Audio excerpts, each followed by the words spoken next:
السلام عليكم، كيفكم يا جماعة؟ تخيلوا معي إنه البشرية وصلت لمرحلة صار فيها القمر مش مجرد مكان للاستكشاف، بل مشروع ضخم بتتحكم فيه شركة عملاقة اسمها ديلفي. شركة عندها طموح إنها تغير مستقبل البشر بالكامل، لكن بدل ما تنقذ العالم فتحت الباب لكارثة مرعبة ما كان حدا يتوقعها. خليكم جاهزين لاستكشاف قصة براغماتا. قبل ما نبدأ لا تنسوا اللايك والاشتراك وتفعيل زر التنبيهات، ويلا نبدأ.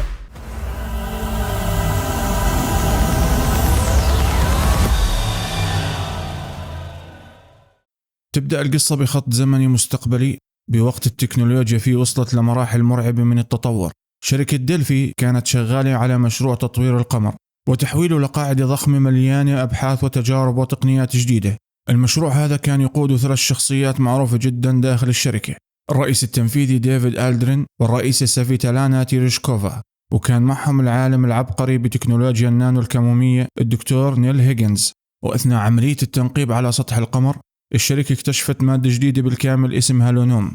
بالبداية كانوا متوقعين إنها مجرد مادة نادرة، لكن الدكتور هيجنز قدر يستخدم آلات نانونية متطورة حتى ينقيها ويحولها لشيء أخطر وأهم بكثير اسمه خيوط القمر.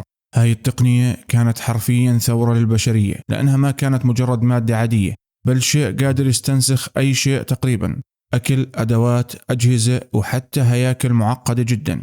وكل هذا كان يعتمد على نظام اسمه ريم أو ذاكرة الأرض. هذا النظام ببساطة بتخزن فيه مخطط لأي إشي، وبعدها بيتم إدخاله بجهاز استنساخ اسمه ليم، وفجأة بتنطبع نسخة كاملة مطابقة للأصل. يعني تخيلوا طابعة ثلاثية أبعاد لكن بمستوى خيالي ومخيف بنفس الوقت. والشيء اللي قلب العالم أكثر إنه التقنية هاي كانت رخيصة وسريعة جدا، وهذا سمح لشركة ديلفي إنها تبني قاعدة قمرية ضخمة ومتطورة اسمها محطة المهد. المحطة كانت تعتبر أعظم إنجاز تقني وصلت له البشرية، والعلماء هناك كانوا يعملوا تجارب مستمرة على خيوط القمر. وبالمقابل كل أنظمة القاعدة كانت تدار بواسطة ذكاء اصطناعي مركزي، واللي بيحمل اسم IDUS أو نظام التوجيه الذكي الموحد. أغلب الشغل داخل المحطة كان يتم عن طريق الروبوتات، وكل شيء كان ماشي بشكل طبيعي لحد ما فجأة انقطع الاتصال بالكامل مع محطة المهد. ما في رد، ما في ولا إشارة، وكأنها القاعدة اختفت عن الوجود. ولأن الوضع كان خطير جدا تم إرسال طاقم هندسي كامل للقمر بواسطة سفينة اسمها يوروتوس حتى يحققوا بالمشكلة. الفريق كان مكون من عدة خبراء، وهم كل من الكابتن جيمس وكين وهيو ويليامز ونيكولاس. وأثناء اقترابهم من القمر حاولوا التواصل مع نظام IDUS لكن بدون أي نتيجة، وعشان هيك اضطروا ينفذوا هبوط يدوي مباشر على المحطة. من أول لحظة داخل محطة المهد كان واضح إنه في شيء غلط. نظام الجاذبية بالمكان كان معطل، والممرات فاضية بشكل مرعب، وما كان في أي حدا بالمكان. الفريق بلش يتحرك باتجاه مركز البيانات حتى يعرفوا شو اللي صار، لكن الطريق كان مليان حطام مسكر الممرات. وهون استخدموا تقنية خيوط القمر حتى يطبعوا روبوت يساعدهم بإزالة العوائق. لكن فجأة وبدون أي إنذار ضرب المحطة زلزال قمري. كل شيء بدأ ينهار خلال ثواني. كين ونيكولاس سقطوا واختفوا وسط الفوضى، والفريق بالكامل تفرق داخل المحطة. الكابتن جيمس حاول ينقذ هيو بآخر لحظة ودفعه بعيد عن الانهيار، لكن بنفس اللحظة سقط عليه أنبوب ضخم وفقد وعيه على الأرض. بعد فترة هيو صحي وهو مصدوم ومش فاهم شو اللي صار. أول شيء لاحظوا أنه بدلة الفضاء تبعته كانت متضررة بشكل كبير، لكن الصدمة الحقيقية كانت قدامه مباشرة. طفلة صغيرة قاعدة بتصلح بدلته باستخدام طابعة خيوط القمر، وقبل ما حتى يلحق يستوعب الوضع أو يسألها مين هي، نظام IDUS صنفه فورا كعنصر غير مصرح له، وأصدر أوامر مباشرة للروبوتات إنها تقضي عليه. هيو حاول يقاوم لكن الروبوتات كانت أقوى منه. هون الطفلة اتدخلت وساعدته بطريقة غريبة جدا، بحيث إنها قدرت تخترق الروبوت وتكشف نقاط ضعفه بالكامل، وهذا أعطى هيو فرصة إنه يدمره. بعدها بلحظات هيو سمع صوت الكابتن جيمس عبر الراديو، وكان واضح إنه بحالة سيئة جدا. وآخر شيء قاله قبل ما ينقطع الاتصال معه: اتصل بالأرض. وبعدها مباشرة سمع هيو صرخة قوية وكل شيء سكت. بهاي اللحظة هيو استوعب الحقيقة المرعبة إنه هو الناجي الوحيد داخل محطة المهد. بعد اللي صار هيو وديانا ما كان عندهم وقت حتى يستوعبوا الصدمة. الروبوتات انتشرت بكل مكان، والمحطة بالكامل صارت تعتبرهم تهديد مباشر.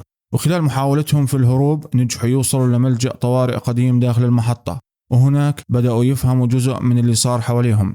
داخل الملجأ اكتشفوا أنه في طريقة ممكن ترجع بعض الأنظمة للعمل، وهي إعادة تشغيل محطة الطاقة الشمسية الخاصة بالمحطة، وإذا اشتغلت راح يقدروا يفعلوا نظام السكك الحديدية ويتنقلوا بأمان داخل أجزاء القاعدة. وهون ببدأ هيو أول رحلة حقيقية له مع ديانا، بيحملها على ظهره وبنطلقوا باتجاه محطة الطاقة. لكن الطريق ما كان سهل أبدا، كل طابق بالمحطة كان يحتاج إعادة تشغيل يدوي للطاقة، ومع كل خطوة كان الأمن يشتد أكثر وأكثر. السبب إنه خيوط القمر تعتبر أخطر تقنية موجودة بالمكان، وIDUS كان مصمم إنه يمنع أي حدا يوصل لها مهما كان الثمن، وعشان هيك اضطر هيو يكمل طريقه وسط هجمات متتالية من الروبوتات. وبالمقابل ديانا بتساعده بالاختراق وكشف نقاط ضعف الأعداء، ومع كل طابق كانوا يفعلوه كانت الأنظمة ترجع للحياة تدريجيا. لكن لما وصلوا للأعلى قرر نظام IDUS يوقفهم بنفسه، وأرسل روبوت قتالي ضخم أقوى من أي شيء واجهوه قبل. المعركة كانت عنيفة جدا، خصوصا أنه الروبوت كان يهاجم بسرعة مرعبة، لكن بفضل اختراقات ديانا وقدرة هيو القتالية قدروا أخيرا يدمروا ويعيدوا تشغيل النظام بالكامل. بعد كل هذا التوتر اللعبة بتعطينا لحظة هادية وغريبة بنفس الوقت. هيو بيبدأ يتعامل مع ديانا بشكل ألطف، وصار يعلمها كيف تعمل مصافحة باليد مثل البشر، وهون بدأت العلاقة تتطور بينهم بشكل كبير، وبطلنا نشوف ديانا مجرد طفلة غامضة بتساعده على البقاء، بل صار واضح إنه في رابط إنساني بتكون بينهم بالتدريج. بعد هيك قرروا يرجعوا للملجأ، وهناك اشتغل روبوت غريب ومضحك اسمه نظام الكابينة، وطريقته بالكلام والتصرفات كانت عشوائية ومضحكة بشكل يخفف التوتر شوي عن الأجواء الثقيلة اللي عايشينها. الهدف التالي كان الوصول لمنطقة الإنتاج الضخم، ومن هناك بيقدروا يوصلوا لبرج الاتصالات ويحاولوا يتواصلوا مع الأرض. وخلال رحلتهم بالمكان ديانا شافت قطة ثلاثية الأبعاد ولحقتها، لكن الموقف تحول لخطر حقيقي وكانت راح تموت بسبب اندفاعها، ولولا تدخل هيو باللحظة الأخيرة كان انتهى كل شيء. ومن هون العلاقة بينهم صارت أقوى، لأنه هيو بدأ يشعر بمسؤولية تجاهها. وأثناء تقدمهم داخل المنشأة اكتشفوا شيء غريب جدا. النظام داخل القاعدة كان يعمل على محاكاة مدن كاملة من الأرض. نيويورك كانت جاهزة تقريبا، لكن سيول ومدريد ونيو دلهي كانوا ضمن قائمة التطوير القادمة، وهذا بعطينا إحساس مرعب عن حجم المشروع الحقيقي اللي كانت تشتغل عليه شركة دلفي. لكن IDUS ما كان ناوي يتركهم يتحركوا بحرية، والطريق سكر قدامهم ب6 أقفال إلكترونية لازم تنفتح حتى يكملوا. وخلال رحلتهم لفتح الأقفال هيو بدأ يحكي لديانا عن الأرض والبحار والناس والحياة هناك، وديانا بدأت تشعر بفضول كبير تجاه الكوكب اللي عمرها ما شافته. بعد ما ينجحوا بفتح البوابة النظام أرسل لهم روبوت عملاق جديد حتى يوقفهم، وصارت معركة ثانية طويلة وصعبة جدا، لكن بالنهاية اتمكنوا انهم يدمروا ويوصلوا لبرج الاتصالات. وهناك اكتشف هيو أن الاتصال بالأرض بعده مستحيل بسبب سيطرة IDUS على الأنظمة، لكنه بنفس الوقت لاحظ وجود سفن شحن بالميناء المركزي، وبدأ يفكر إنها ممكن تكون طريقهم الوحيد للعودة للأرض. وفجأة من خلال القطة ثلاثية الأبعاد نفسها اتصل فيهم فتاة اسمها إيت. الغريب إنه إيت بتعرف ديانا وكأنها إلها علاقة فيها من قبل، لكن ديانا نفسها ما عندها أي ذاكرة عنها. إيت كانت محاصرة داخل مكان اسمه قبة الرعب، وكانت تطلب المساعدة بشكل مستعجل. وهون هي وديانا قرروا يروحوا لإنقاذها، وعشان يوصلوا للميناء المركزي كان لازم يمروا من خلال قبة الرعب، والمكان هذا كان نسخة مصغرة مذهلة من الحياة على الأرض، وهو عبارة عن غابات، حيوانات، أشجار، وحتى محيطات كاملة داخل القاعدة القمرية. وهناك عثروا على إيت محاصرة تحت شجرة ضخمة. بالبداية قالت لهم إنه السبب هو زلزال القمر، لكن كان واضح إنها محتجزة هناك بشكل متعمد. وهون اكتشفوا معلومة مهمة جدا، إنه إيت معها رمز قادر يوقف نظام IDUS، لكن استخدامه بيحتاج نماذج خاصة اسمها براغماتا. والمفاجأة إنه ديانا وإيت كانوا أصلا نماذج أولية من هاي التقنية، وحتى شكلهم كان شبه متطابق وكأنهم توأم. وعشان يحرروا إيت بالكامل نزلوا لأعماق المنشأة، وهناك شافوا نموذج مصغر لمحيط كامل داخل القاعدة. بعد هيك حاولوا تدمير الشجرة اللي كانت تحاصر إيت، لكن أكيد نظام IDUS ما كان راح يوقف ويتفرج، لأنه تدخل وأرسل روبوت عملاق جديد لمهاجمتهم. وبعد مواجهة شرسة نجحوا بإسقاطه وعطلوا المنظم المسؤول عن المنطقة، وبمجرد توقف النظام اختفت الشجرة وتحررت إيت.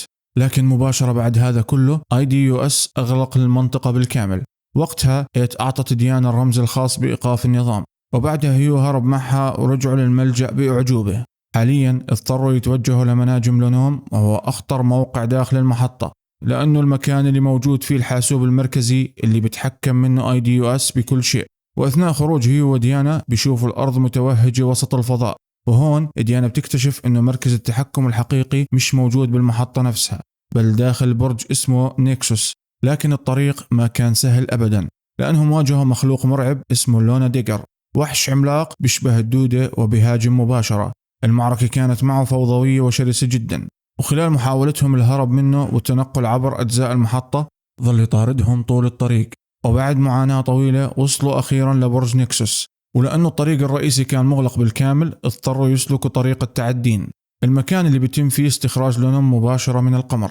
وهناك ظهر لونا ديجر مرة ثانية وهاجمهم من جديد، لكن هاي المرة كان الوضع مختلف تماما لأنه هي وديانا صار بينهم تناغم قوي جدا خلال رحلتهم، وهذا الشيء خلاهم يهزموا الوحش ويقضوا عليه بالكامل.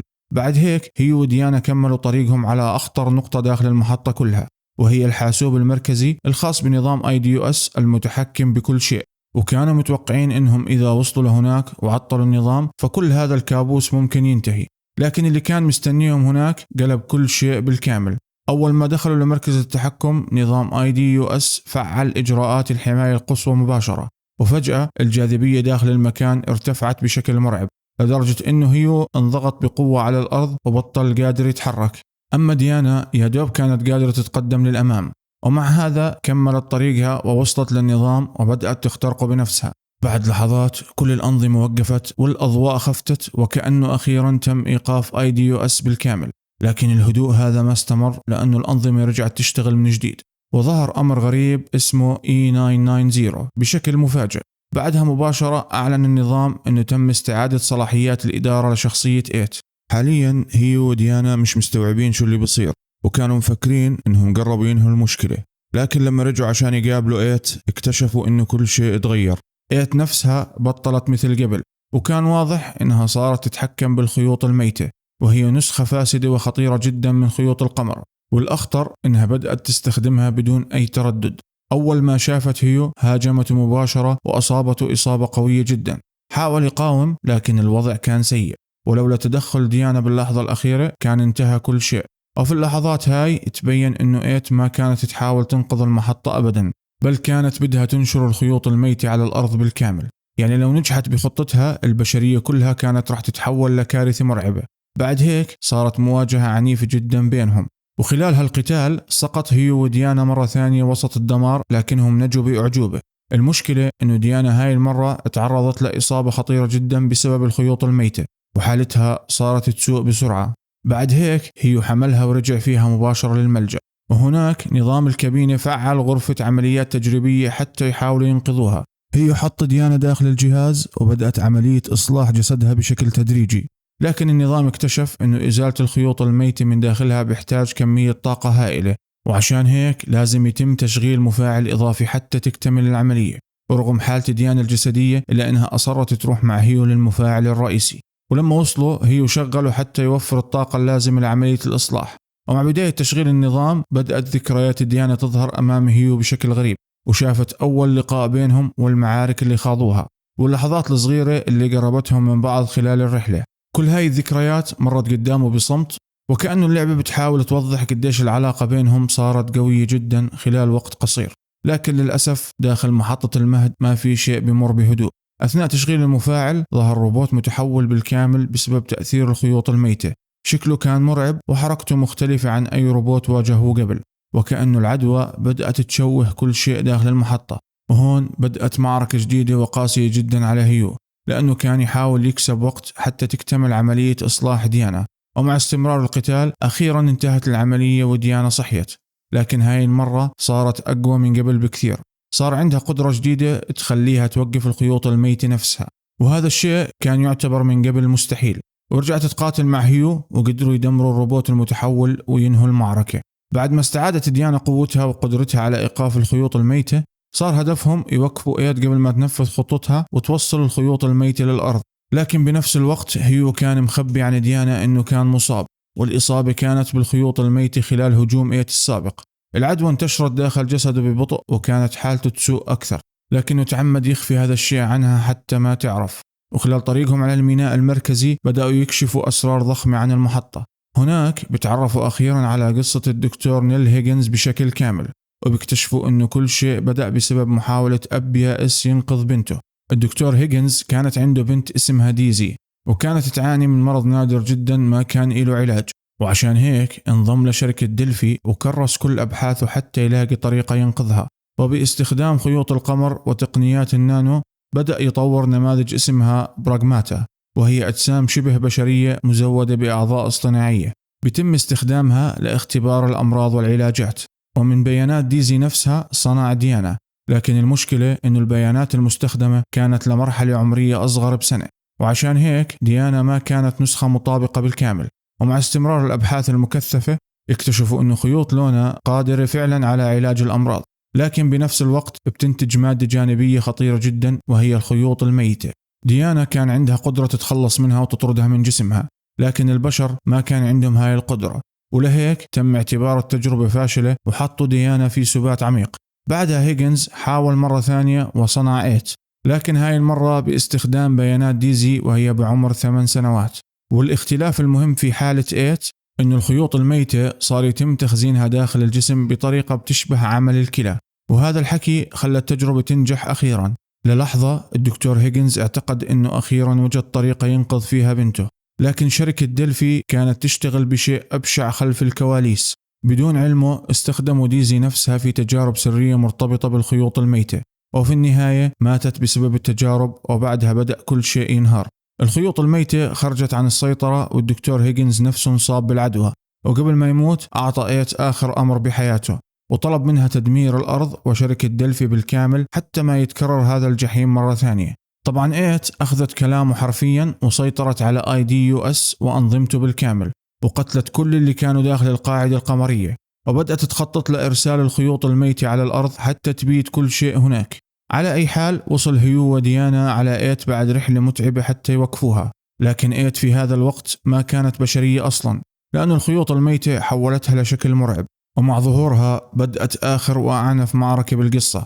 القتال كان طويل وقاسي جدا، وإيت كانت تهاجم بعنف وكأنها بتحمل كل ألمها وغضبها تجاه البشرية بالكامل. وحتى خلال القتال كان واضح اقتناعها أنه الأرض لازم تعيش نفس المعاناة اللي عاشتها هي وديزي، لكن بالنهاية وبعد معركة مرهقة جدا نجحوا في هزيمتها. آخر كلام إيت كان عن الألم والعذاب اللي لازم تعيشه الأرض، وبعدها ماتت. بعد هيك هيو وديانا توجهوا على سفينة الشحن عشان يهربوا من القاعدة، لكن فجأة الخيوط الميتة نفسها بدأت تتجمع وكونت مخلوق عملاق ومرعب. من قبل كانت إيت طول الوقت هي المسيطرة عليه، لكن الآن صار خارج سيطرتها بالكامل. هون هيو بلبس بدلة قتالية مدرعة وبيحاول يوصل للسفينة، وبنفس الوقت الوحش كان يطارده بكل مكان ويهاجم بشكل متواصل لدرجة أنه تسبب في أضرار ضخمة بالسفينة نفسها.